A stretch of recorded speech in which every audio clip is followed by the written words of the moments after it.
আসসালামু আলাইকুম, hello viewers, সবাই কেমন আছেন? আজ আমরা চলে এসেছি আরেকটি ভিডিও নিয়ে।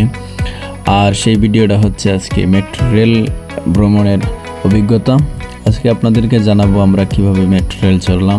তার জন্য আমাদের প্রথমে রেল স্টেশনের মধ্যে যাওয়া লাগছে।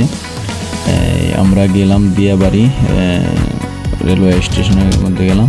যাওয়ার পরে তারপর আমরা কাউন্টারের মধ্যে টিকিট কাটার পরে আমাদেরকে 2টা টিকিট দিল, যে আমাদের 2জন মানুষ, তাই আমরা 2টা টিকিট নিলাম। তারপরে আমরা টিকিটটা চেক করানোর জন্য আমরা মেশিনের মধ্যে দিলাম। দেওয়ার পরে আমরা দেখলাম টিকিটটা ঠিক আছে। আমরা চলে এসেছি স্টেশনের ভিতরে। স্টেশনের মধ্যে আমরা গাড়ির জন্য অপেক্ষা করতেছি। তো আমাদের ট্রেনটি চলে এসেছে।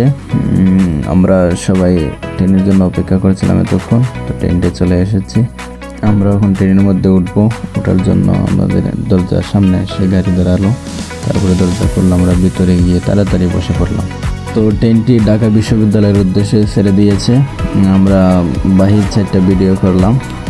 অনেক সুন্দর জায়গা এবং মেট্রো রেল থেকে পুরো ঢাকা শহরটা দেখা যায়। এই জন্য আমরা কিছু ভিডিও চিত্র ধরলাম। এভাবেই আমরা ঢাকা শহরের অনেক জ্যামের মধ্যেও আমরা অল্প সময়ে আমাদের গন্তব্যস্থানে চলে গেলাম।